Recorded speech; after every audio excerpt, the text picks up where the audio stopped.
지난 시간에는 부처님께서 출가를 결심하기까지의 과정을 만나보았는데요.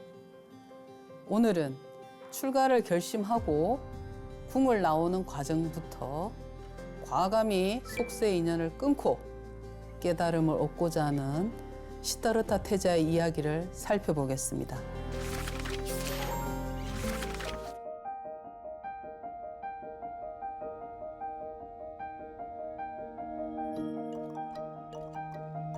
대장엄경에 이르셨습니다. 보살은 고요한 밤중에 이러한 생각을 하였다고 합니다. 만약 부왕에게 아뢰지 않고 사사로이 출가한다면 이는 교법에 어긋나며 세속의 도리로도 따르지 않는 일이 된다. 시다르타 태자가 생각하고 있습니다, 지금.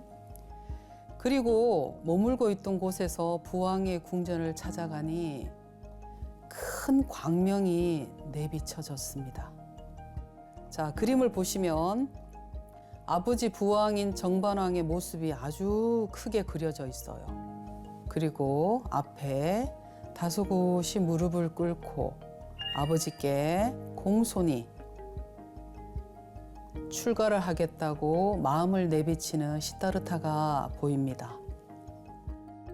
태자는 무릎을 꿇고 몸을 세운 자세로 합장하고 부왕에게 아뢰었습니다. 아버지 부왕이시여, 저는 이제 출가하고자 하오니 들어주옵소서. 시다르타 태자가 간곡히 말씀을 드리고 있어요. 하지만 정반왕은 이 말을 듣고 채통도 없이 눈물을 머금고 허락하지 않습니다. 하나밖에 없는 아들이 출가 사문이 된다고 하니 어느 부모인들 흔쾌히 오케이를 하겠습니까? 더군다나 지금 정반왕에겐 아들 하나 시다르타 뿐입니다. 이에 그득 부왕에게 아뢰었습니다. 시다르타 태자는 아버지 마음을 알고 있어요. 하지만 거듭 청합니다. 아버지의 마음을 잘 알고 있는 시다르타 태자가 이렇게 말합니다. 저에게 4가지 소원이 있어요. 그 소원이 이루어진다면 출가를 하지 않고 아버지 뒤를 이어 나라를 잘 다스려 보겠습니다. 합니다. 그러자 정반왕이 화색이 돌면서 말해보라. 나의 시다르타여, 말해보라. 그러자 태자가 말을 합니다. 4가지 중 첫 번째 소원은 늙지 않는 것입니다. 이어서 2번째 소원은 항상 젊고 씩씩하게 지내는 것입니다. 그리고 3번째, 항상 병이 없는 것입니다. 4번째, 마지막이죠. 영원히 살아서 죽지 않는 것입니다. 라고 시다르타 태자가 4가지 소원을 말했습니다. 정반왕의 표정이 여기서 보이진 않지만 얼마나 사색이 되었을까요? 스님은 짐작이 됩니다. 생로병사, 살다 보면 몸에 병이 오게 됩니다. 나의 습관에 의해서, 내가 먹는 음식에 의해서, 내 건강관리를 못한 것에 의해서 병이 오게 되죠, 자연히. 어떻게 죽지 않을 수가 있어요? 태어나면 죽게 되죠. 태어났으니까 죽음이 있는 거예요. 죽음을 무조건 두려워할 게 아니라, 그러니 아버지 정반왕은 지금 무슨 생각을 할까요? 머리가 하얗게 변했을 겁니다. 그 어떤 걸로도 아들을 채워줄 수가 없어요. 아들의 생각에 정답은 없으니까. 그런데 시다르타 태자는 그거를 모르고 질문했을까요? 알고 질문한 것이죠. 아무리 정반왕이라 할지라도 이 자연의 섭리를 거스를 수 없다는 걸 알기에 아버지에게 이런 정답도 없는 소원을 4가지나 말한 것입니다. 그림에서 보시듯이 정반왕이 모습이 크죠. 나의 뜻은 확고하다라는 뜻을 아버지의 정반왕의 모습을 크게 묘사한 거예요. 그리고 아들인 시다르타 태자는 작은 몸짓으로 보이죠. 너의 뜻이 관철되지 않을 것이다 라는 아버지의 압박입니다. 그 모습을 이 그림은 보여주고 있습니다. 그러며 부왕이 말합니다. 이 네 가지 소원은 매우 어려운 일이다. 당연하죠. 어려운 게 아니라 실현 가능성이 없습니다. 어떠한 신선세계의 사람이라 하더라도 누가 늙고 죽는 일을 면하겠는가? 맞습니다. 신선들도 수명이 있거든요. 명이 닿으면 타락하게 되어 있어요. 떨어집니다. 왕은 이튿날, 그 다음날 친족들에게 이 어마어마한 이 고민을 털어놓고 방법을 찾습니다. 이렇게 SOS를 요청하죠. 태자가 말이야, 어제 나에게 이렇게 말을 했어요. 어젯밤에 나에게 와서 출가를 하겠다고 허락을 해달라고 합니다. 내가 만약 이것을 허락을 한다면 이 나라를 이어갈 왕손이 없어지는 것이니 어떤 방편을, 어떤 방법을 찾아서 이걸 해결해야 되는데 도움을 주라고 권속들과 주위 왕족들에게 요청을 합니다. 이 말을 들은 친족들이, 주위의 왕족들이 큰 소리를 치죠. 아, 그거 우리가 해결하겠습니다. 그 친족들과 왕족들이 하는 말이 이렇습니다. 우리들이 곧 태자를 수호하겠습니다.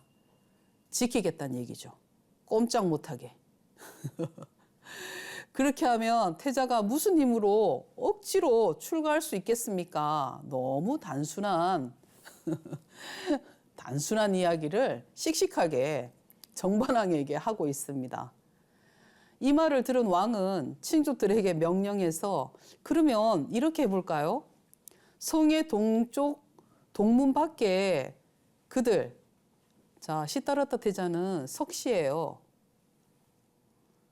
석시 동자 가운데 힘이 있고 총명하고 똑똑한 아이들을 500명이나 배치를 한대요. 그리고 그 동자들, 500명의 동자들마다 각각 500량의 전차, 500량이 뭘까요?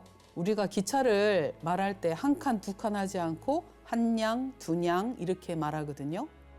그 500명의 동자들이 500량의 전차를 받았어요. 그러면 그 동자들이 직접 운전을 할까요? 아니죠. 그럼 그 전차를 운전할 수 있는 운전수를 받아야 되겠죠? 그래서 힘을 센 그분들을 모신 거죠. 여기에서는 역사라고 칭합니다. 그래서 그 500대의 전차를 모는 그 역사들이 운전만 하는 게 아니라 큰 창을 들고 손에 큰 창을 잡고 줄지어 지키겠습니다. 전차는 옆에 세워놓고 지금 달리는 게 아니니까 그래서 멋지고 큰 창을 들고 갑옷을 입고 성문을 동서남북을 지키겠어요.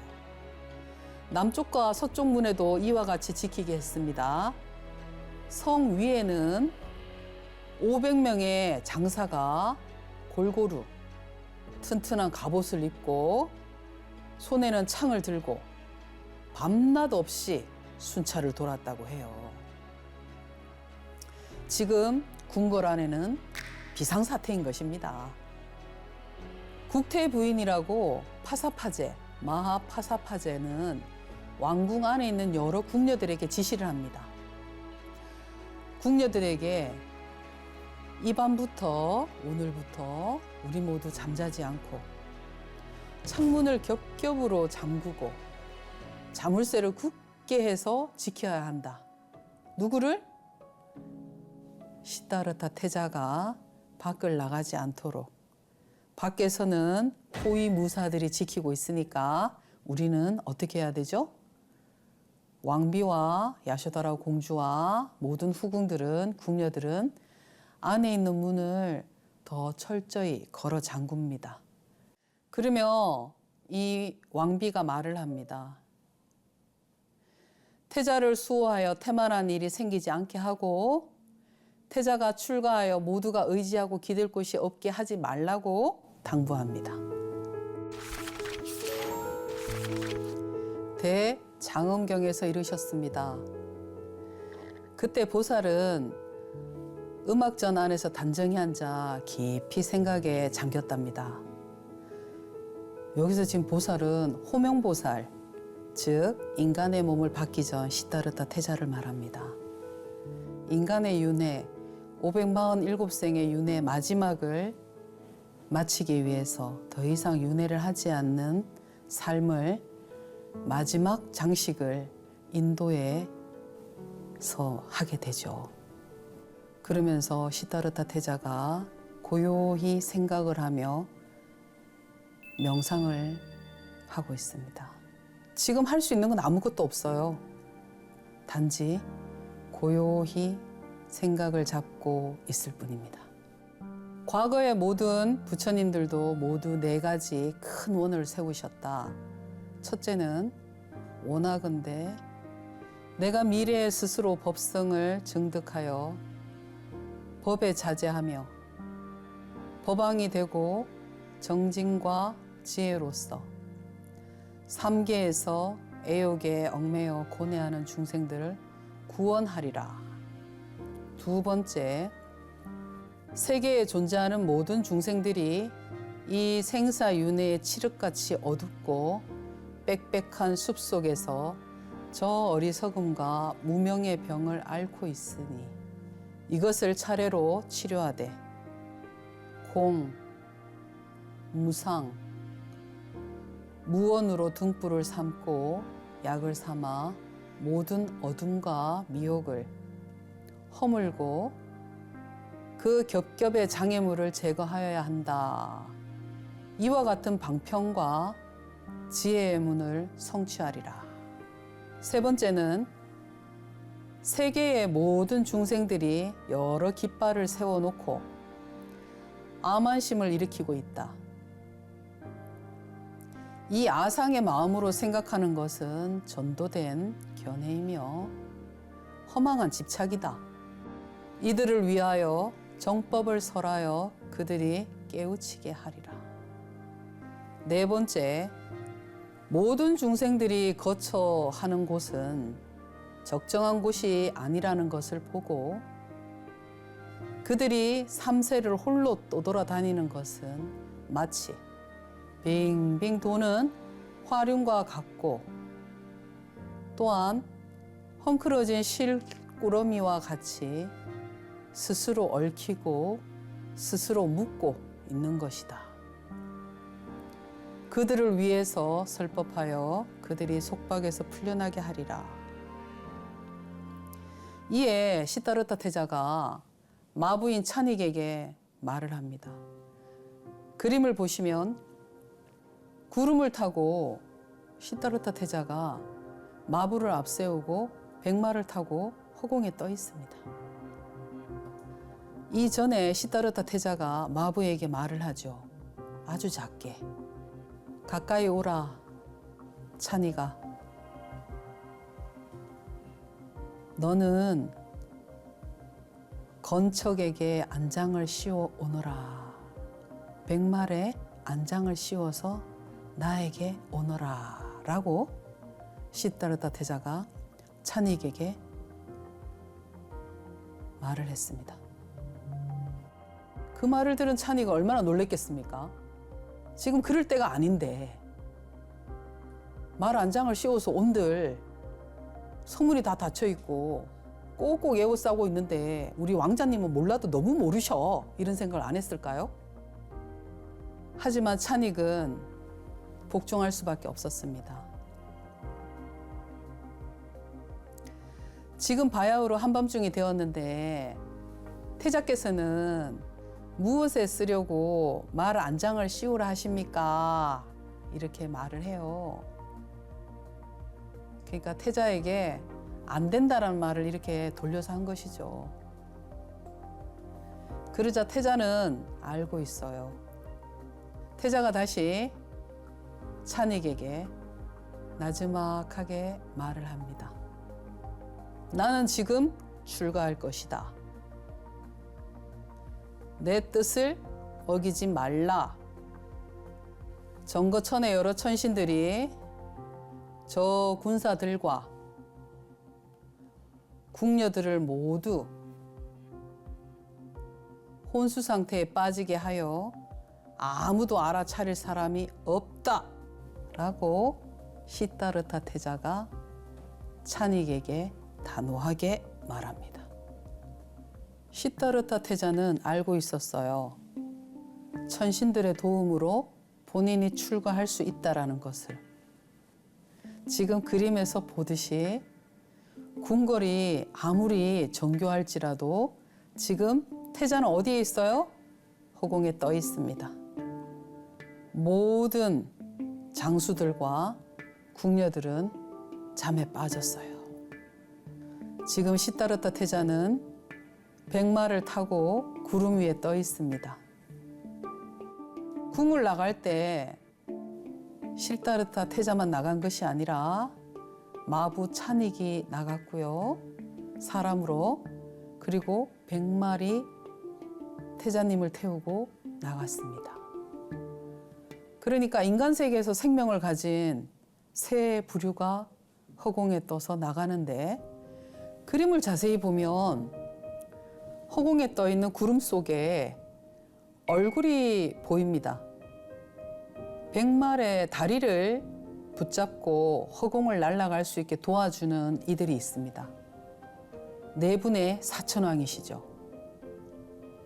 사천왕이 찬타카에 발을 떠받쳐서 궁궐 높은 벽을 넘어 저 숲을 향합니다. 말은 공중으로 뛰어오르더니 그곳을 떠났습니다. 이때 사대천왕이 말의 다리를 받들었고 범천왕과 제석천왕이 삼가 호위를 하며 인도를 했죠. 예전에 발가선인이 고행하던 숲속에 이르렀습니다.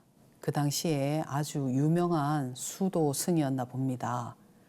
발가선인이 고행하던 숲속으로 사천왕이 안내를 하죠. 이에 태자는 곧 말에서 내려 단정히 그곳에 앉습니다. 맨 위에 태자가 자리를 잡고 앉아 계시는데 손에는 큰 칼을 들고 긴 머리를 붙잡고 스스로 삭발을 하려고 시도하고 있습니다. 대장음경에 이르셨습니다. 이때 보살은 내가 만약 수염과 머리카락을 깎아 없애지 않는다면 이는 출가의 법이 아니다 라고 생각하며 곧 금칼을 가져다 몸소 머리를 깎고 발언하였습니다. 원컨대 모든 번뇌와 습장을 끊게 하여 주십시오. 시타르타 태자가 이렇게 발언을 했어요. 이때 하늘에 제석천왕이 곧 천의로 허공에서 머리카락을 받아 하늘로 돌아가서 공양을 올렸다 하는데요. 이 공양은 뭐냐면 시타르타 태자의 발심을 축하하면서 공경하면서 찬탄하면서 그 머리카락을 받아 하늘로 올라가 탑을 지었다고 합니다. 보살이 스스로 자신의 몸을 보니 아직도 보배로 장식된 옷을 입고 있었기에 곧 시타르타 태자는 생각합니다. 출가한 사람의 옷은 마땅히 이와 같아서는 안 된다라고 생각합니다. 이때 그 생각을 읽은 정거천의 천신이 손에 뭘 들고 있죠? 의복이에요. 시타르타 태자가 입을 수 있는 의복을 천신이 들고 내려온 것입니다. 정거천의 천신이 지금 여기에서는 천신이 아니라 사냥꾼의 모습을 하고 몸에는 수행자들이 입는 옷을 입고 활과 화살을 몸에 지니고 있었다고 해요. 그래서 왕자가 생각합니다. 그리고 말합니다. 당신은 왜 수행하는 자들의 옷을 입어놓고 손에 화살과 활을 들고 다니십니까? 그렇게 말하니까 이분이 제가 누구라 그랬어요? 천신이에요, 천신. 왕자에게 그 의복을 전해드리는 대신에 이렇게 법담을 나누는 거죠. 그래서 지금 이 정거천의 천신이 말합니다. 이 옷을 입고 있으니까 동물들이 나를 두려워하지 않아 내가 동물들을 사냥할 수 있었습니다. 이 말에 태자는 참 어이가 없지만 어쩌겠습니까? 그 사람이 삶이 그러면 그냥 옷이라도 내가 지금 입은 이 비단과 보석이 박힌 이 옷이 지금 나에게 필요 없으니 이것을 그 사람이 가져가 재산으로 쓴다면 동물을 사냥하지 않겠지. 이 생각에 기쁜 마음으로 그 낡은 옷을 받아 입어요. 그러면서 시다르타 태자가 말합니다. 그대는 가사를 입고 오로지 사례만 일삼고 있으나 내가 지금 만약 이 옷을 얻게 된다면 서로 옷을 맞바꿔 입기로 했죠. 오로지 해탈만을 구하게 될 것이다. 내가 지금 그대에게 교사야로 지은 옷을 줄 것이니 화려한 비단으로 되어서 보석이 박혀있는 이 화려한 옷을 줄 것이니 당신은 나에게 거칠고 낡은 옷을 줄 수 있겠는가? 라고 해서 사냥꾼은 그 가사를 벗어 보살에게 주었습니다. 보살은 기쁜 마음이 생겨 곧 그에게 교사야 옷을 주었다라고 되어 있어요. 서로 맞바꿔 입었죠. 이때 정거천의 천신은 신통력으로 호련히 본래의 모습으로 나타나 허공으로 날아올라서 범천으로 돌아갔다고 합니다. 보살은 이 광경을 보고 나서 이 가사에 갑절, 이 가사에 많은 스토리가 있구나. 천신이 나에게 주기 위해 일부러 이렇게 연출한 것이구나를 알아차려요. 그러면서 은근히 존중하는 마음이 생겼습니다. 뿌듯한 거죠. 아까 내가 이 수행자의 옷을 입고 있을 때 짐승들이 겁을 내지 않아 내가 사냥을 했다라는 그의 말이 천신들이 나에게 이 오래된 옛날에 부처님들이 입었던 가사를 전해주기 위해 연출한 것이라는 걸 알게 된 것이죠. 그러면서 시다르타 태자가 입에 미소를 머금고 아주 기뻐합니다. 그랬구나. 지금도 내가 시험에 들었었구나를 알게 돼요. 태자는 아주 마음이 기뻤어요. 아주 흡족한 마음으로 수도자의 옷을 갈아입고 무거운 화려한 의복을 벗은 거에 너무 행복했습니다. 여지껏 알지 못했던 그 기쁨은 누가 대신 알 수가 없었어요.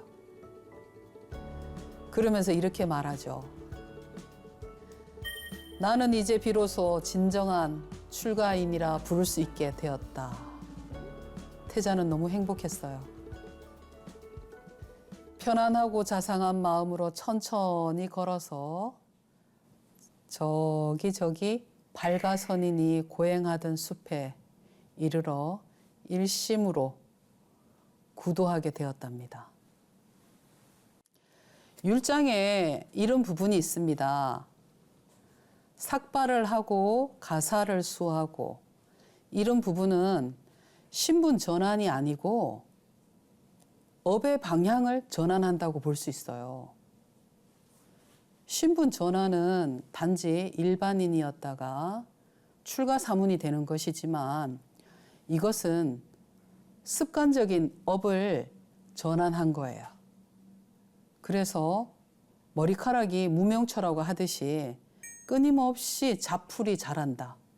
나의 생각이 자란다 라고 판단하시면 됩니다. 그래서 스님들은 삭발을 하시는 거예요. 내 마음이 약해졌을 때, 그리고 어떤 괴로운 일을 겪으며 인내해야 될 때, 그럴 때 저도 습관이 어떤 일을 하고자 할 때 삭발을 먼저 하고 단정히 생각을 고칩니다. 그러니 우리 마을에 계시는 우리 신도님들이나 많은 불자님들이 지금 머리카락, 이 헤어스타일 또 관리해야 되고 다듬어야 되고, 주무시고 일어나면은 헝클어진 머리 빗어야 되고, 어디를 갈 때는 또 단정히 가꿔야 되고, 굉장히 많은 분주함이 따라오잖아요. 스님들은 그런 일을 이미 예저녁에 제거를 했기 때문에 아주 편안해요. 간단하죠. 그래서 무명초라고 말씀하시나 봐요. 필요가 없어요. 어디에 쓰이지가 않아요. 그런데 끊임없이 생각의 나무가 자라서 수염으로도 표현이 되고 머리카락으로도 길게 표현이 되어 있어요. 그래서 지금 부처님께서 아주 곱디고 온 그 머리카락을, 전단향에 머리 감으신 그 향기로운 머리카락을 저렇게 꽉 잡고 금으로 된 칼로 배에 내고 있는 거예요. 그래서 이거는 신분 상승도 아니고 신분의 전환이 아니고 업의 전환이다 라고 말씀드립니다. 이전까지 쌓아온 삶을 이어가는 것이 아니라 완전히 다른 결과를 향해 들어가는 순간이기 때문이에요. 인간의 몸을 받고 삶을 살아가는 것에 그냥 전환점이 아니에요. 우리 비구니 스님들도 여자의 몸을 벗기 위해 이 삶을 더 열심히 사는 것이거든요. 그리고 산에서 또 수행을 하기에 많이 사실은 어려워요. 그래서 완전히 다른 결과를 향해 들어가는 순간이다 라고 스님은 말하고 싶습니다. 그래서 불교에서는 어떻게 살았느냐 보다 지금 어디로 방향을 정해서 방향을 틀어서 가고 있느냐가 중요한 겁니다. 출가는 결혼을 해서 집을 떠날 때도 출가를 하잖아요. 근데 산에 입산 수도할 때도 출가를 합니다. 출가는 떠나는 게 아니라 방향을 바꾸는 것이다 라고 말하고 싶습니다. 대장음경에 이르셨습니다.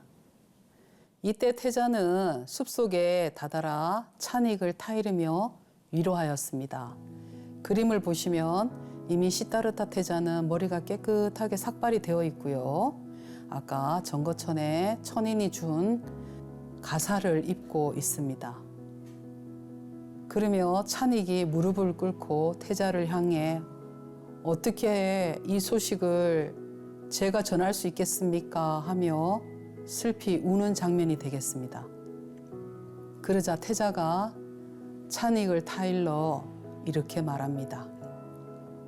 세간 사람들 가운데는 혹 마음으로는 따르면서 몸이 따라가지 못하는 사람이 있고, 혹 형체는 따라가면서 마음이 따라가지 못하는 사람이 있는데 몸과 마음이 따로 논다는 것이죠. 너는 지금 마음과 몸이 모두 나를 따르고 있다. 세간 사람들은 부귀한 사람을 보면 다투어 찾아와서 받들고 섬기지만 빈천한 사람을 보면 버리고 멀리한다. 나는 지금 나라를 버리고 이곳에 왔는데 오직 너만이 나를 따라왔구나. 나는 지금 이미 한적하고 넓은 곳에 오게 되었다. 그리고 스스로 옷을 벗고 나를 장엄하였던 화려한 의복은 장신구를 떼어서 마부 찬익에게 또 전해줍니다. 이것을 가지고 궁중으로 돌아가라. 찬익에게 이제 오더를 내립니다. 궁에 돌아가서 이렇게 보고하여라. 정반왕 부왕에게도 이렇게 보고하고 이모님께도 왕비에게도 이렇게 보고하고 나의 부인인 야쇼다라에게도 이렇게 보고하라. 지금 여러 가지 부탁을 찬익에게 합니다. 찬익이 참 똑똑해요. 그 많은 걸 다 기억을 하고 그대로 갈 준비를 하는 것입니다. 그러면서 부왕에게 밭들을 올리며 이렇게 말하라. 태자는 지금 세간의 법에서 다시 바라는 것이 없습니다. 하늘나라에 태어나 오욕의 즐거움을 받지 않을 것입니다. 그러나 이것이 또한 불효가 아니니 노여워하거나 분노하지 마시고 혐오하고 원망하는 마음을 갖지 마십시오. 오직 세간의 중생들이 바른 길에 헷갈려 생사윤회의 함정에 빠져 있는 것을 보고 그들 중생들을 발제해 주고자 하였기 때문에 구제해 주고자 하였기 때문에 출가하였을 따름입니다. 오직 원컨대 부왕께서는 우려하는 마음이 생기지 말았으면 합니다. 태자가 아버지가 병날까 봐 이렇게 찬익에게 말을 전합니다. 만약 내가 지금 나이가 젊기 때문에 아직은 출가하여서는 안 된다고 말씀하셨거든. 내가 나의 말을 방편으로 삼아 밝게 아뢰어라. 이 말을 방편으로 삼아서 밝게 쾌활하게 알려라 이 뜻입니다.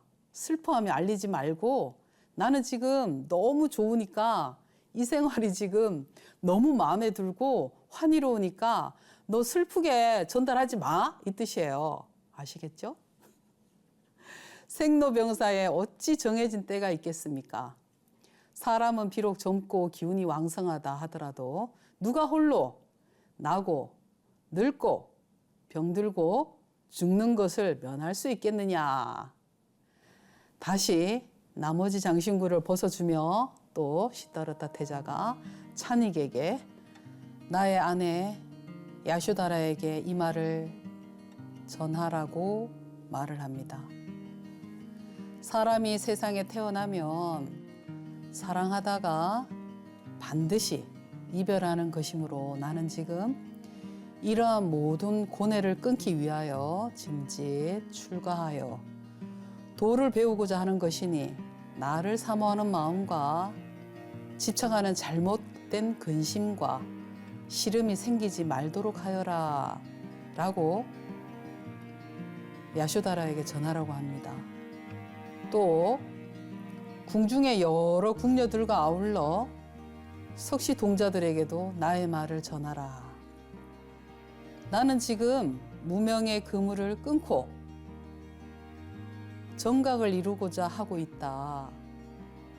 내가 하는 일이 끝나면 곧 돌아가서 서로 만나게 될 것이다. 라고 다정하게 일러줍니다. 그러니까 너무 슬퍼하지 말고 내가 돌아오기를 기다리면 된다라고 시다르타 태자가 말했습니다. 얼마나 다정합니까? 그 궁녀들과 동자들이 얼마나 순수한 마음을 가졌으면 시다르타 태자가 어려운 말을 하지 않고 슬퍼하지 말고 나를 기다리면 된다라고 다독입니다. 이 말을 들은 찬익은 눈물을 흘리면서 궁을 향해 걸어갑니다. 시다르타 태자를 모시고 인간의 몸으로 궁 밖에 간 찬익이 앞으로 어떤 활약을 할지 아무도 모릅니다.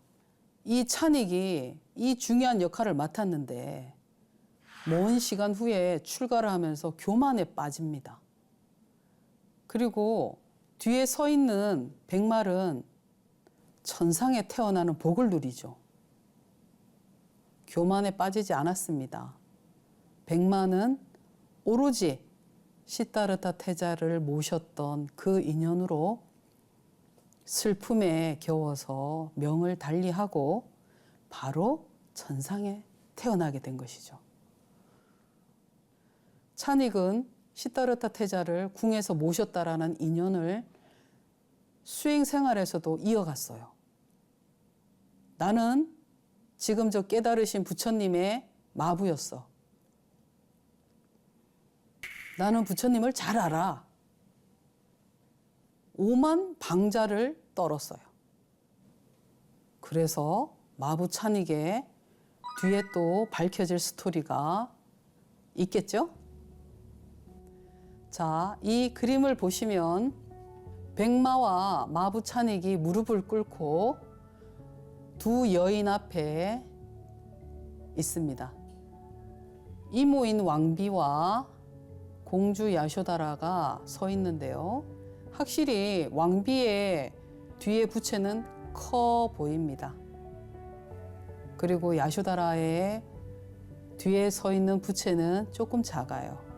그러면서 두 분이 옷깃을 들고 울고 계시죠. 그러면서 찬익이 전하는 말을 듣습니다. 대장엄경에서 이르셨습니다.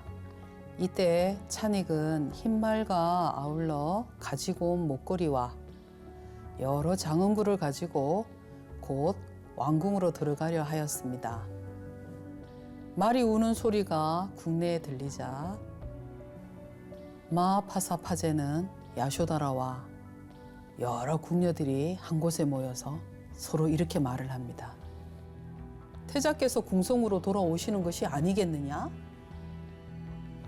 이때 찬익이 궁성문으로 들어오는데 어찌된 것인지 찬익밖에 안 보여요. 이 모습을 본 이모와 태자비가 여러 궁녀들이 동시에 통곡을 합니다. 크게 울부짖으며 찬익에게 물어봅니다. 태자께서는 지금 어디에 계시기에 너 혼자 돌아왔느냐? 원망을 합니다. 찬익이 대답을 하죠. 태자께서는 오용락을 버리고 돌을 구하기 위해 저 숲속에서 출가자의 옷을 입고 수염과 머리카락을 깎았습니다. 이모는 이 말을 듣고 큰 소리로 더 울부짖었습니다. 찬익을 원망합니다. 내가 지금 내게 무슨 서운한 일이 있었다고 우리의 성자를 저 산속에 두고 혼자 왔느냐. 그 산속에는 맹수와 독충이 우글거려 매우 무서운 곳인데 지금 홀로 그곳에 머물고 있으니 장차 어디에 의지할 수 있겠느냐. 왕비가 이렇게 원망을 합니다. 찬익이 말을 합니다. 태자께서 저에게 흰말과 여러 보물과 장신구를 부탁하시고 저에게 속히 돌아가라고 명령하셨습니다. 태자께서는 저에게 부탁하시기를 내가 궁성에 도착하였을 때 이것을 이모님께 올려 바치고 은근하게 권유하여 근심과 염려가 생기지 말게 말씀드려라. 이곳에 머물러 오래지 않아 정각을 이룰 수 있을 것이고 그렇게 되면 돌아가 곧 서로가 만나게 될 것이다 라고 말씀드리라고 하셨습니다. 시타르타 태자가 이모님께 이렇게 말을 전하라고 했습니다. 이에 그 말을 듣고 있던 야쇼다라가 찬익을 책망하며 말하였습니다. 너는 무슨 까닭으로 우리에게 손해를 입혔느냐? 찬익이 대답을 하죠. 오직 여러 천신들의 힘으로 성을 지키던 사람들이 모두 함께 깊은 잠에 빠져서 깨닫고 아는 사람이 없었습니다. 그날 밤 이야기를 하는 거예요. 태자께서 궁중을 벗어날 때는 해가 하늘로 올라가는 것과 같아서 큰 광명과 빛이 비쳤다고 해요. 밤인데 여러 천신들이 말 발굽을 받들어서 가셨습니다. 기필코 제가 꾸민 일이 아닙니다. 라고 스스로를 변호하고 있어요. 자, 여기서 보면 중아함경에 나옵니다. 팔고 가운데 애별리고가 있어요. 사랑하는 사람과 이별해서 떠나 보내야 된다라는 것도 큰 고통이다라는 뜻이거든요. 보고 싶지 않은 사람을 보는 것도 큰 고통이죠. 근데 여기에서는 사랑하는 사람을 떠나 보내는 큰 고통을 겪는 두 여인을 이렇게 보고 있습니다. 불교에서는 사랑하는 것과 헤어지는 괴로움을 애별리고라고 합니다. 지금 이 장면이 바로 불교에서 말하는 애별리고입니다. 사랑하는데 내가 보내고자 하지 않았지만 떠나갔어요. 내 마음은 사랑의 불꽃이 사그라들지 않았는데 그분은 떠나갔어요. 그 마음이 남아서 이모와 아내인 야쇼다라가 너무 가슴 아파 울고 있습니다. 가장 괴로운 건 미워하는 사람을 만나는 게 아니라 사랑하는 사람과 헤어지는 일입니다. 이걸 애별리고라고 해요. 우리 주위에서도 흔히 알 수 있는 감정 중에 하나입니다.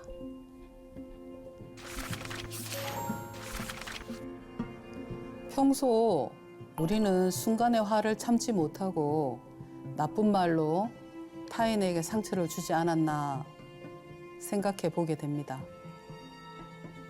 나쁜 말로 구업을 짓기보다 좋은 말로 선업을 짓는 하루가 되시길 바라며 다음 시간에 뵙겠습니다. 감사합니다. 지난 시간에는 부처님께서 출가를 결심하고 찬익을 통해 이 소식을 왕족들에게 알리는 내용까지 함께 했는데요. 이를 접한 석가족 사람들은 슬프고 당황스럽기 그지 없었을 겁니다. 왕자의 신분으로서 세속의 인연을 끊기란 쉽지 않았을 텐데요. 오늘은 과감히 속세의 인연을 끊고 깨달음을 얻고자 가혹한 6년 고행을 이어가시는 이야기를 살펴보겠습니다. 인과경에 이르셨습니다. 그때 태자가 발가 선인이 고행하던 숲에 이르렀어요. 새와 짐승들이 태자의 걸어오는 모습을 보며 아주 예쁜 목소리로 노래를 했답니다. 선인이 멀리서 태자가 걸어오는 모습을 보며 감탄을 했어요. 저분이 사람인가? 아니면 천신인가? 감탄을 했어요. 너무 아름다운 태자의 용모와 그 주위에 많은 짐승들이 태자를 호위하듯 따라오는 그 모습을 보며 발가선인이 아주 감탄을 하고 있었어요. 그러면서 발가선인과 같이 무리를 이루어서 숲에서 수행을 하고 있던 분들이 많으셨죠. 저기 멀리 태자가 걸어오는 모습을 보며 환희심을 내고 기쁜 마음을 내어서 모두 궁금해했어요. 누구실까? 누구신데 저렇게 온몸에서 빛이 나시고 우리를 이렇게 기쁜 마음을 일어나게 하시나.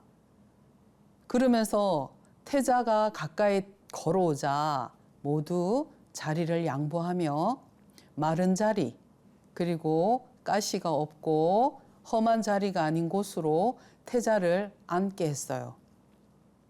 그러면서 수행자분들이 태자를 관찰하기 시작했죠. 호기심 어린 눈빛으로 보는 게 관찰이죠. 발가선인과 태자의 인연은 아주 깊고 깊습니다. 발가선인은 이렇게 말합니다. 당신이 올 줄 알았어요. 우리는 기다리고 있었어요. 이 자리에서. 태자가 태어났다는 소식을 듣자 황금나무가 두 그루나 이 산에 태어났다 그래야 될까요? 황금나무가 자라나기 시작했대요. 발가선인이 그래서 이곳에 우리의 수행터를 삼아야 되겠다라고 결심하시고 그곳에 많은 사람들이 모여서 언젠가는 돌을 깨치실 분이 이곳에 오실 것이다 라고 당신들은 무작정 기다리셨어요. 그런데 바로 오늘이 그날이 된 거죠. 그러면서 이 발가선인을 어떻게 알게 됐을까요? 전생이 있습니다. 전생의 인연이 이어져서 지금 발가선인에게 첫 번째로 태자가 출가의 마음을 먹고 찾아간 곳이 황금나무 두 그루가 서 있는 이곳입니다. 태자는 어찌하여 이곳에서 수행들을 하시나요? 하고 질문을 하기 시작합니다. 이 목판본에 보시면 두 분만 나와 있죠. 발가선인께서는 바위 밑에 앉아 계시고요. 태자님은 거기 앞에 마주 앉아 계십니다. 그런데 주위에 제자들이 있어야 되잖아요.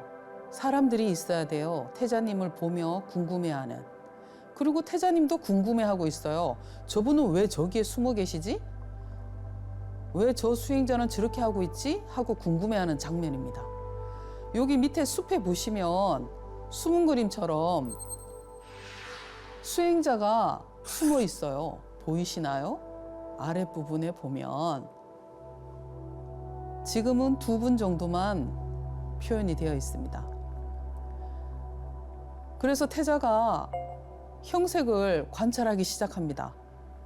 혹은 부드러운 가죽을 걸친 사람도 있고, 혹은 나뭇잎을 걸쳐 의복으로 삼은 사람도 있었으며, 혹은 초목의 꽃과 열매를 먹기도 하고, 혹은 진흙과 가시밭에 누워 있는 사람도 있었고, 혹은 물과 불 옆에 누워 있는 사람도 있었다 라고 해요.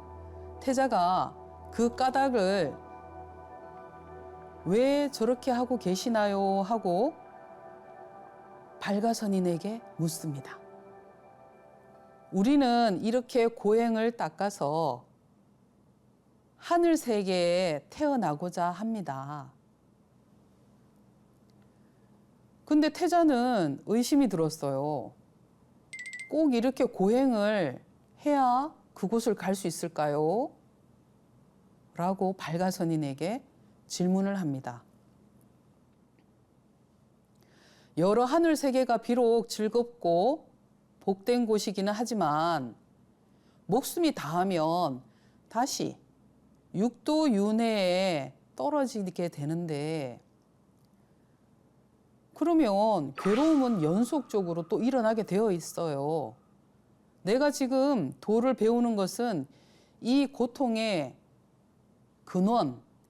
근본을 끊기 위해서 제가 출가의 마음을 먹은 것입니다. 라고 태자께서 발가선인에게 답변을 했어요. 그 말을 들은 발가선인은 머리가 순간 번쩍했어요. 아, 왜 나는 그런 생각을 못했지? 그 오랜 세월 동안 고행을 잘하려고만 애를 썼지, 그 고행의 결과는 우리는 분명 극락을 갈 것이다 라는, 고통이 없는 천상에 태어날 것이다, 우리의 사후는 그렇게 될 것이다 라는 믿음만 가지고 고행을 한 발가선인에게는 아주 큰 충격이었어요. 그러자 태자는 여러 선인들과 이러한 토론의 장을 펼치면서 당신이 궁금해했던 거, 그리고 그 토론을 듣고 옆에서 많은 수행자들이 이렇게 몸을 고통스럽게 해서는 안 되는 거구나 일깨우게 돼요. 그러면서 발가선인은 태자에게 하나의 제시를 하죠. 나랑 이곳에 머물러서 많은 사람들과 수행을 해서 천상에 태어나자. 한마디로 스카우트 제의를 하시는 거예요. 발가선인께서. 하지만 우리 생각이 지금 맞아요. 태자님은 이곳에 머물 생각이 없으세요. 이분들이 도를 성취하기 위해서 고행을 하는 것에 문제점을 발견했잖아요.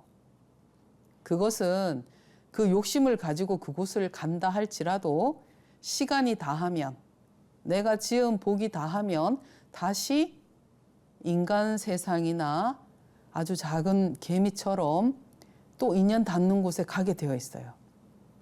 그래서 부처님께서 하신 말씀이 선한 행은 찾아서 행을 짓고 악한 행은 짓지 말아라 라는 말씀이 있으세요. 그래서 지금 이곳에 발가선인과 부처님의 전생사를 잠깐 들여다보면요. 부처님께서 전생에 발가선인의 제자였대요. 그때도 어느 회상에서 두 분이 스승과 제자로 도를 수행하고 계셨대요. 그런데 발가선인께서 제자의 아주 특출난 재능을 보시고 당신이 연세가 많으시니까 제자의 손을 잡으시며 어느 세상 어느 곳에 태어나더라도 제자의 너의 능력이 뛰어나 깨달음을 성취하거든 못난 스승을 찾아와 나를 구제해 다오. 그 말씀을 유언으로 남기셨어요. 그 인연으로 시다르타 태자가 출가하자마자 찾아간 곳이 발가선인이십니다. 그래서 전생의 인연이 무르익어서 발가선인께서는 이곳에 황금나무 두 그루가 자라는 걸 보고 그 자리를 우리의 수행터로 삼으면 언젠가 깨달은 분이 이곳을 지나갈 것이다 라는 그냥 막연한 기다림을 하신 거죠. 그렇게 해서 그 장면이 오늘에야 성취된 것입니다. 전생의 인연이라는 것이 우리가 짓고 싶다고 해서 지어지는 게 아니고요. 우리가 지우고 싶다고 해서 지워지는 게 아닙니다. 지금 이 순간 찰나가 지나가더라도 우리의 인연사가 먼 미래에 어떻게 이어질지는 아무도 모릅니다. 그러니까 매사 정직하고 바른 말만 하며 그리고 삿되고 나쁜 행은 절대로 나와 인연을 짓지 않게 노력해야 돼요. 저절로 되지 않아요. 여기에서 시다르타 태자는 곧 이곳을 다른 곳으로 옮겨가게 됩니다. 발가선님께서는 시다르타 태자의 마음을 이해하시고 다른 분을 추천해 주세요. 나는 이곳에서 인욕을 배우며 수행을 하고 있습니다. 몸에 고통을 줘가면서 인욕, 참는 수행을 이곳에서 제자들과 하고 있었죠. 근데 시다르타 태자가 그 고통을 많이 줘서 성불을 할 수는 없다라고 알려드린 다음에 다른 선지식을 찾아가려는 걸 아니까 발가선님께서 이렇게 말씀해 주십니다. 저 북쪽으로 가십시오. 북쪽으로 가시다 보면 아라라 선인과 가란이라는 선인 두 분께서 계십니다. 그곳에 가셔서 우리 태자가 원하는 가르침을 받으십시오 라고 태자의 뒷모습을 바라보며 저 멀리 태자가 걸어가는 모습을 보며 그 모습이 보이지 않을 때까지 합장하며 그 길을 눈으로 마음으로 배웅을 하고 있었어요. 태자는 씩씩하게 걸어갑니다. 저 북쪽 어디인가 또 두 선인이 계시는구나. 가보자. 그곳을 향해 태자는 기쁜 마음으로 걸어갑니다. 우리 학생들이 열심히 공부하듯이 우리 석가모니 부처님께서 보살로 계실 때 저사 부처님이 계셨어요. 먼 과거에. 저사 부처님께서 미륵보살과 석가보살 두 학생을 훈육하고 계셨습니다. 미륵보살께서는 1등을 했어요. 매번. 너무 정진을 잘하신 거죠. 정진도 잘하고 명상도 잘하시고 마음도 잘 헤아리시고 그런데 항상 2등을 하는 석가보살이 있었어요. 나도 1등 하고 싶은데 왜 맨날 미륵만 1등하지? 왜 미륵 형이 맨날 1등 하는 거야? 너무 스트레스가 쌓이는 거예요. 너무 마음이 힘들었어요. 그런데 저사 부처님께서 보실 때는 둘 다 너무 똑똑하고 열정적이고 너무 수행을 잘하니까 누구 하나 밉지 않았어요. 하지만 우리 석가보살은 마음이 항상 한쪽이 슬펐죠. 왜 나는 맨날 2등이야? 왜 미륵보살님은 왜 1등이야? 항상 이 열등감에 괴로워했던 거죠. 그러다가 밤에 정진하다가 그냥 숲을 거닐었어요. 그 마음을 저사 부처님께서 아시고 높은 산 어느 굴에 부처님께서 저사 부처님께서 굴에 들어가셨어요. 석가보살이 배회하고 있는 그 근처에 있는 어느 토굴에 저사 부처님께서 자리를 잡고 가부좌를 하시고 벽을 보면서 선정에 들어가신 거예요. 석가보살께서 잠이 안 와요. 오늘도 부처님께서 스승님인 저사 부처님께서 질문을 하셨는데 내가 미륵보살보다 질문을 똑바로 못했어, 답을. 너무 속상해. 근데 저사 부처님께서는 알고 계셨어요. 기회가 왔구나. 드디어 온몸으로 우라통이 치미는 그 모습을 발견하신 거예요. 줄탁동시라는 말이 있죠. 어미 닭이, 암탉이 품고 있던 알이 깨어날 때, 병아리가 나올 때 3, 7일 걸린대요. 21일 정도 뜨거운 여름이나 겨울이나 그 알을 품고 가슴에 있는 털을 뽑아서 체온을 알 온도를 유지하기 위해서 어미 닭이 털을 뽑는데요. 그리고 그 닭이 그 촐싹 맞은 닭이 알을 품고 안 떠나요. 알이 깨어날 때까지. 그 알이 때가 되면 안에서 새끼가 병아리가 요 부리로 생긴 부리로 이렇게 문들문들 한대요.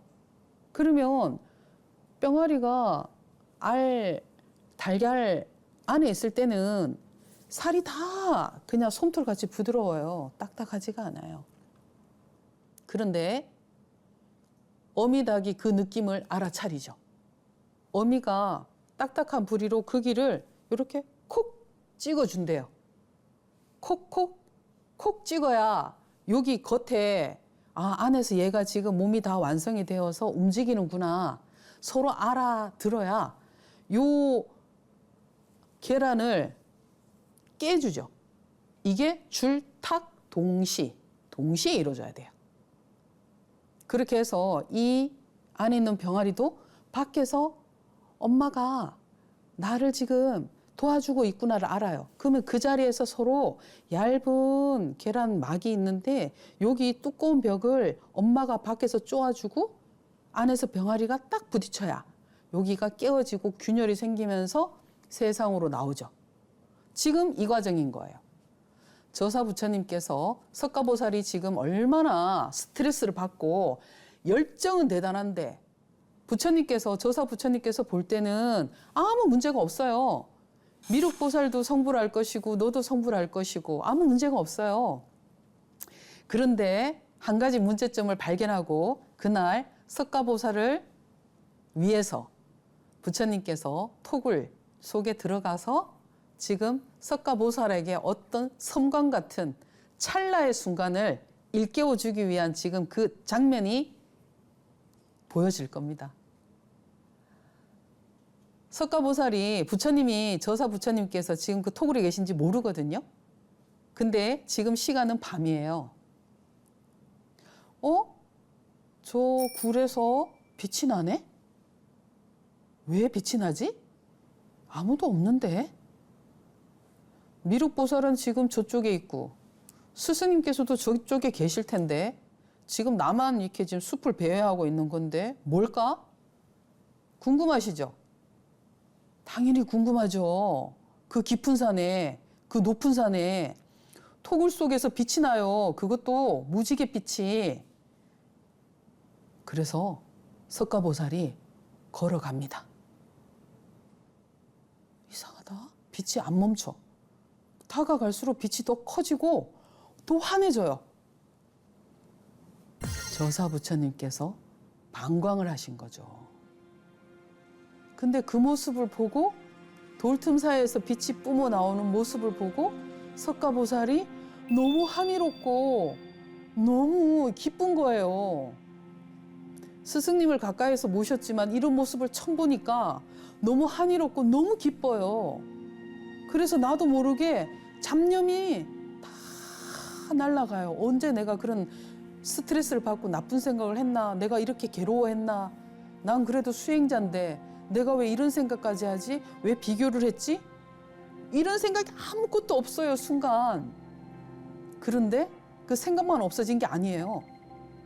합장을 하면서 그 토굴 앞에 걸어가는 모습에서 슬라이드로 생각해 보세요. 걸어가시는데 이렇게 멈춘 거예요. 한 발을 들었어요. 우리가 이렇게 걸어가는데 한 발을 든 상태에서 굴 앞에서 합장을 하고 산매에 든 거예요, 산매. 그래서 합장을 하시고 그 빛을 향해 걸어가 굴 바로 앞이에요. 걸어가시면서 발 한 짝이 살짝 이렇게 들려 있어요. 그러면서 산매에 든 거죠. 저사 부처님께서는 아셨어요. 미륵보다 다가오는 세상에는 석가보살을 내려보내야 되겠다라고 결심하신 날이었거든요. 미륵보살님은 너무 평화로웠어요. 너무 평화로워서 지금 사바세계 중생들이 들끓고 있는 그 번뇌를 적극적으로 케어해 줄 수가 없겠다라고 판단하신 거예요. 그런데 우리 석가보살께서는 약간 0.0001% 부족했어요. 근데 열정이 넘치고 자비가 충만했던 거죠. 누군가 내 앞에서 아픈 일이 있거나 슬픈 일이 있으면 얼른가 도와주고 싶은 게 석가보살의 지금 마음이었거든요. 그 열정이 꽉 차서 괴로웠던 거예요. 그런데 역시 스승님이에요. 석가보살의 그런 마음이 지금 우리가 살고 있는 오타각세에 필요한 아주 큰 장점이라는 걸 아신 거죠.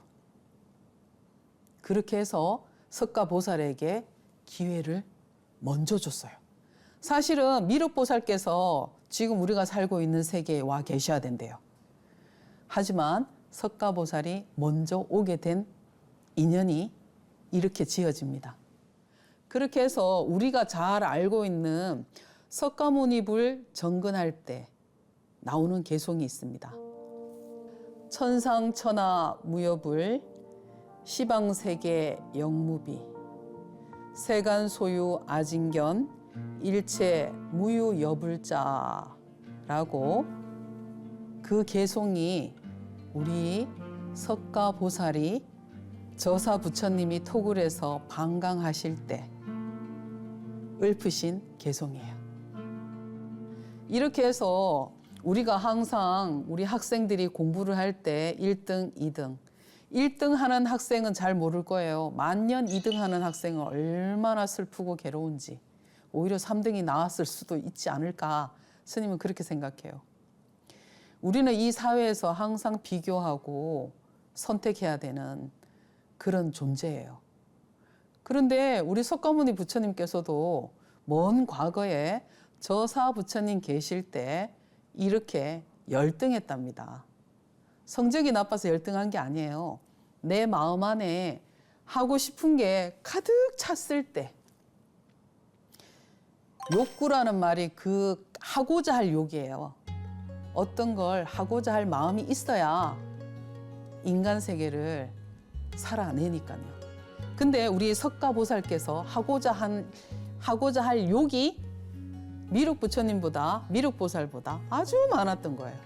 그걸 스승이신 저사부처님께서 알아보시고 줄탁동시 먼저 사바세계에 내려보내고, 석가보살이 우리 석가모니 부처님께서 지금 사바세계를 어느 정도 이 뜨거운 불바다, 생각을 일으키는 이 불바다를 좀 정화를 시킨 다음에 미륵 부처님이 내려가셔야 이게 템포가 맞다 생각하신 거죠. 그렇게 해서 옛날 저사 부처님 시절에 석가보살과 미륵보살의 공부 이야기를 들려드렸습니다. 네, 인과경에서 이렇게 이르셨습니다. 이때 정번왕은 태자의 스승과 대신들을 파견합니다. 그들은 발가 선인이 고행하던 숲속에 이르러 선인에게 물어봅니다. 대신들을 태자를 찾아가라고 왕께서 명령을 내리신 거죠. 왜? 태자를 다시 잘 모셔오라고. 이 그림에서 보시면 태자님이 이곳에 온 것을 압니다. 우리 태자님이 여기 계십니까? 하고 문무백관들이 태자를 찾아왔다라고 발가선인에게 부탁을 하고 있는 장면이에요.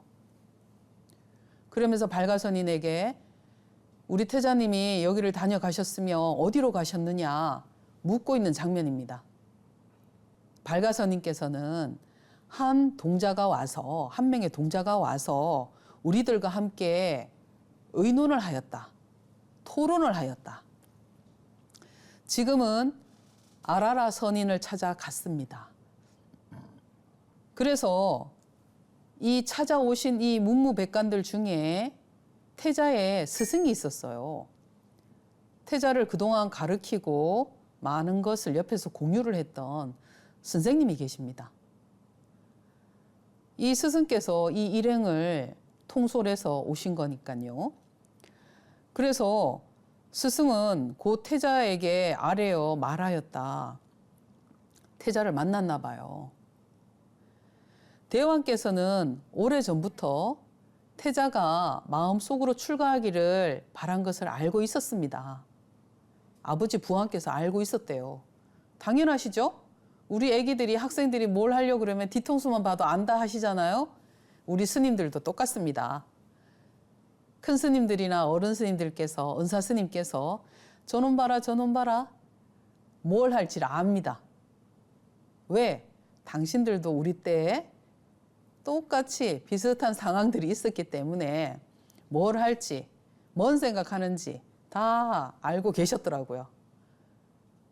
그래서 부왕께서도 태자가 출가하려고 마음먹었던 걸 이미 알고 계셨었습니다. 라고 스승께서 천천히 부왕의 마음을 헤아려 설명하고 있는 거죠. 다만 생로병사의 고통이 두려워 그것을 끊어 없애기 위해서 이곳에 온 것입니다. 라고 태자가 설득을 합니다. 나도 아버지의 정을 압니다. 부왕과 모든 석가족들이 나를 얼마나 사랑하는지 알고 있습니다. 하지만 생로병사의 근원을 알고자, 생로병사를 겪지 않고자 내가 할 수 있는 공부를 해야 되겠다, 수행을 해야 되겠다라고 생각해서 출가를 결심하게 되었다는 것이죠. 맞죠? 내가 배가 고픈데 옆에서 대신 먹어주면 배가 부른가요? 내 배가? 아니죠. 내가 잠자고 싶은데 내 주위에 있는 다른 사람이 잠을 대신 수면을 취한다고 해서 내가 개운해지나요? 아니죠. 그러면 나에게 병이 오거나 나의 죽음이 임박했을 때 대신 해줄 수 있는 게 무엇이 있단 말입니까? 아무것도 없죠. 태자는 그걸 말하는 거예요. 부모님의 살과 피를 받아 뼈를 이어서 이 몸이 태어나서 훌륭한 몸은 갖췄지만 나의 죽음, 나의 고통, 나의 아픔과 나의 모든 근심 걱정을 대신해 줄 수 있는 건 아무것도 없죠. 특히 지금 아무리 내가 나 자신이 쓸고 닦고 아름답게 치장하고 아름다운 옷을 입고 아름다운 분들과 세월을 보낸다 한들 시간이 지나면 어떻게 되죠? 늙고 몸에서 병이 들면 냄새가 나요. 아름다운 꽃향기가 나지 않아요. 그 모든 생로병사를 해탈하기 위해서 태자님이 이렇게 출가를 한 거 아니겠어요? 부왕인 아버지도 알아요. 하지만 태자의 말이 너무 맞거든요. 정확해요. 하지만 그 말을 모른 척 하는 거죠. 그래서 스승께서는 태자를 이렇게 저렇게 왕의 명을 받들어 부모에게 효를 다해야 되지 않느냐. 왕국을 이어 이 나라를 평화롭게 다스려야 되지 않느냐. 많은 말씀을 나누고 있습니다. 그림에서 보시면 저기 뒤쪽에 말과 병사들이 한쪽에 주둔해 있어요. 이게 또 아주 또 핵심 포인트입니다. 뭐랄까요. 지금 스승께서는 왕의 사신으로 찾아왔는데 온 보람이 없어요. 보람이 없죠. 당연히 태자를 이길 수가 없어요. 너무 정확하게 파악을 하고 있고 태자를 어떤 식으로 구실러서 데려갈 수가 없어요. 어떻게 하면 좋은가 스승께서 고민을 하십니다. 빈손으로 돌아갈 수는 없다. 애써 찾아온 보람이 없구나. 고민을 하고 계십니다. 어떻게 부왕에게, 어떻게 정반왕에게 어떤 식으로 소식을 전해야 할까? 고민하고 계십니다. 그러면서 그러면 우리가 여기에 머무를까? 시다르타 태자를 따라다니면서 같이 수행을 할까? 그러면은 시다르타 태자를 옆에서 보호도 할 수 있고 언젠가는 태자를 모시고 궁으로 돌아갈 수 있지 않을까? 이런 생각을 합니다. 우리도 그런 생각을 해봤겠죠? 그래서 스승님께서는 역시 스승님이십니다. 좋은 아이디어를 냈어요. 나를 따라온 저 병사들, 그 가운데 총명한 5사람을 선정합니다. 그분들이 지금 그림에서 보시면 뒤쪽에 윗부분에 말과 몇 분의 그 사람들 모습이 윗모습이 머리 모양이랑 보이는데요. 총명한 5사람을 선정합니다. 이 무리에서 총명한 5사람을 선정해서 그들에게 물어봅니다. 나는 너희들이 태자를 모시고 호위도 하고 태자를 보호하면서 왕께 소식을 계속 전할 수 있는 걸 원한다. 그랬더니 그 5명이 똑똑해요. 그리고 용감해요. 그 스승님의 뜻을 알아차리시고 기꺼이 시다르타 태자와 동행을 하겠다. 그리고 우리도 태자님이 하시는 걸 따라하면서 태자님을 보호하고 공부해 보겠다. 이렇게 좋은 생각을 내줬어요. 그러니까 스승님이 너무 고맙고 기특하다. 그래서 지금 하나의 무리가 태자를 에워싸고 이제 진정한 구도의 길을 갈 준비를 마칩니다. 여기에서 초전 법륜에 보면 교진녀라고 나와요. 초전 법륜이 뭡니까? 최초설법이에요. 법륜, 법의 바퀴. 바퀴는 동그랗습니다. 멈춰 서 있어도 당장 굴러갈 준비가 되어 있어요. 사각형, 세모, 육각형은 멈춰 있으면 바로 굴러가기보다 힘을 응차 줘야 움직이겠죠? 하지만 법륜, 둥근 법륜은 동그랗기 때문에 언제든지 어디에서나 멈추지 않고 바로 굴러갈 수 있는 준비가 되어 있는 거죠. 거기에서 교진녀가 부처님의 첫 번째 아라한을 증득한 제자가 되거든요. 지금 여기 5병사 중에 우두머리가 교진녀입니다.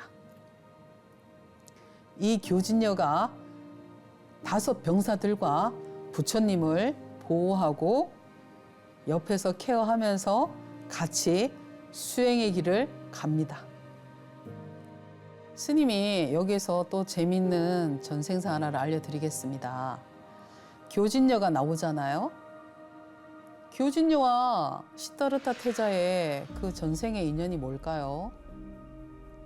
그 부분은 우리가 잘 알고 있는 대한불교 조계종 소위 경전인 금강경 속에서 나옵니다.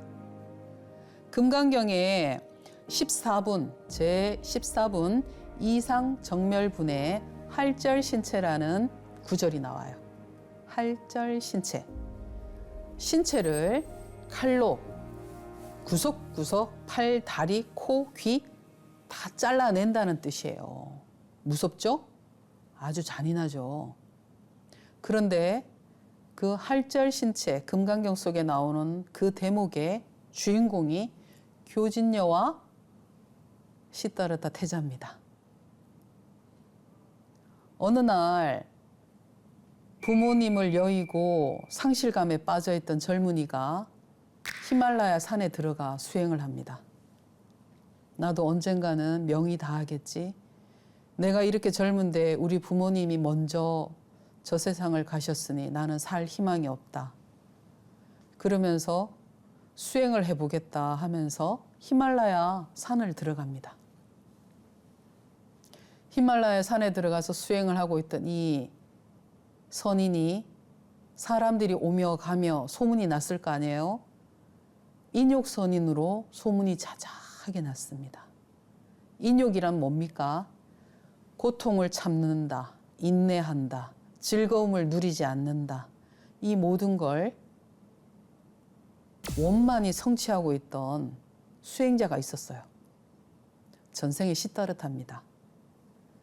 그런데 어느 날 가리왕이라는 왕이 그곳을 지나가고 있다가 궁녀들과 재미나게 놀다가 아주 재미나게 흥겹게 잘 놀다가 잠시 잠에 빠졌어요. 우리도 그렇잖아요. 맛있게 음식 먹고 음료도 마시고 그러다 보면 졸리죠. 그래서 궁녀들은 왕께서 쉬고 계시니까 방해하지 않고 옆에 숲을 거닐다가 인욕선인이 계신 그곳을 무심히 가게 됐어요. 우연히 가게 된 거예요. 알고 간 것이 아니에요. 그러면서 궁녀들이 그 선인을 보자, 아, 나 들은 적 있어. 여기 히말라야에 인욕선인께서 한 분 열심히 수행하고 계시다는데 이분이 그분이었나? 너무 고결하시다. 어쩜 저렇게 몸이 말라가시는데도 움직이지 않으시고 몸이 고통스러우실 텐데 딱딱한 돌 위에 앉아 계신데도 입가에는 다정한 미소가 머물러 있지? 너무 존경스러운 거예요. 우리 궁녀들이 볼 때. 그런데 또 너무 잘생겼어. 수행자가 너무 그냥 잘생기셨어요. 그러니까 궁녀들이 그 앞에서 합장을 하고 절을 하고 막 우러러 찬탄하는 거예요. 너무 고귀하십니다. 대단하십니다. 어쩜 이렇게 고통을 참고 수행을 하십니까? 이런 말씀을 막 올리고 있었어요. 그 소리에 쉬고 있던 왕께서 오십니다. 그 가리왕이 궁녀들이 내가 없는데 어디서 저렇게 좋은 이야기를 하면서 지극한 음성으로 누구를 찬탄하는지 궁금해서 가리왕이 잠에서 깨서 와요.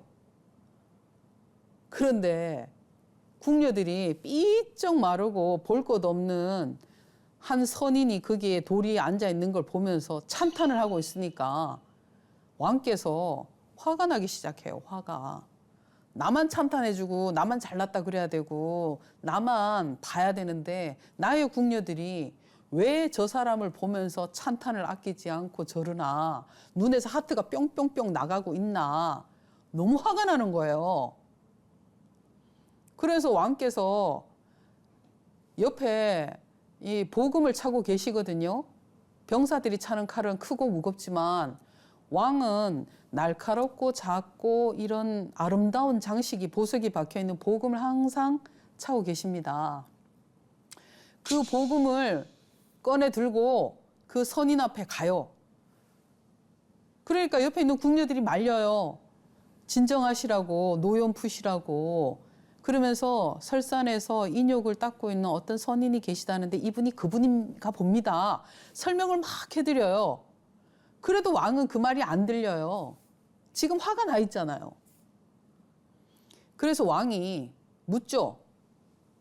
칼을 빼들고 위협을 해요. 너는 누구냐? 왜 여기 있느냐? 왜 우리 궁녀들을 이렇게 너를 신봉하게 만들었냐? 이러고 야단을 하는 거예요. 그랬더니 궁녀들이 말을 했죠. 왕께 설명을 했습니다. 인욕선인이시라고. 그랬더니 왕이 인욕? 네가 인욕을 해? 얼마나 하나 보자. 이러면서 칼을 휘둘러요. 스님이 아까 말씀드렸죠. 할절신체. 신체를 쪼각쪼각 칼을 막 이렇게 하고 있어요. 그런데 인욕선인께서는 아무 표정이 없으세요. 아프다? 왜 이러시냐? 도망가지도 않고 그 자리에 그냥 목석처럼 앉아 계십니다. 그러니까 가리왕이 더 화가 나는 거예요. 도망을 가야지, 내가 멈추지. 어떻게 그 자리에 그대로 계속 있어. 나보고 어쩌라는 거야. 이러면서 다리도 자르고 팔은 이미 잘랐어요. 그리고는 양쪽 귀도 잘랐어요. 또 어디까지? 코끝도 잘랐어요. 그림이 그려지세요? 얼마나 무서워요. 피를 철철 흘리고 계시죠. 그래서 가리왕도 두려운 거예요. 정말 악 소리 한 번 안 나고 비명 한 번 안 지른 이 선인이 정말 인욕 수행을 하고 있는가? 놀라고 있어요. 칼을 휘두른 본인도 놀라고 궁녀들은 울고불고 난리가 났죠. 그래서 가리왕은 후회도 이제 늦었겠구나 생각하고 있어요. 그러자 인욕선인은 나의 수행이 헛되지 않았다면 다시 모든 것이 원위치가 될 것입니다. 이 말 한마디를 하는 거예요.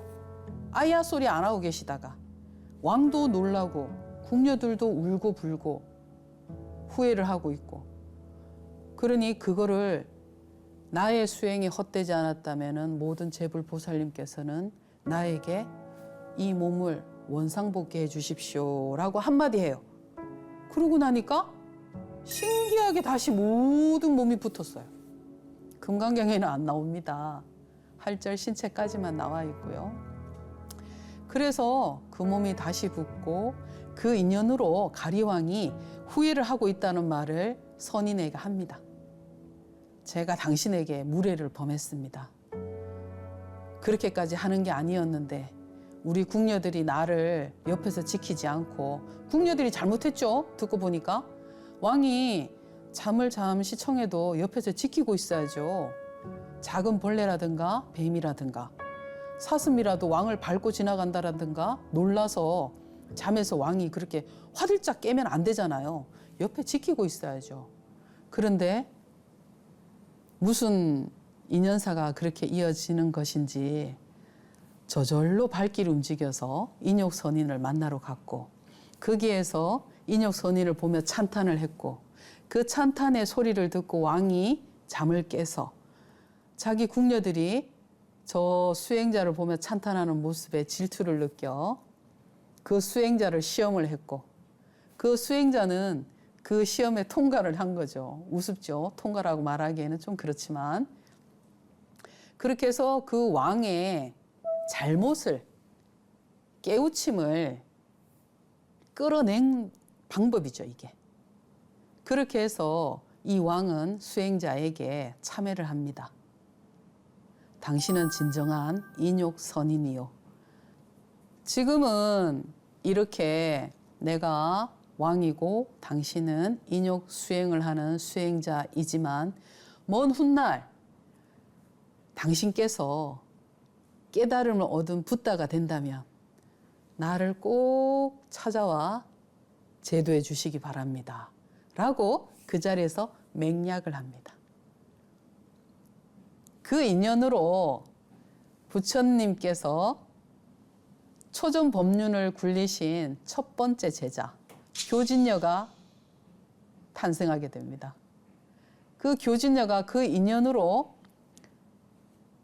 부처님께서 혼자 출가 수행을 떠나시는 그 걸음을 5명의 병사들 중에 제일 똑똑한 교진녀가 나서겠다고 해서 부처님을 따라 이제 수행을 하게 됩니다.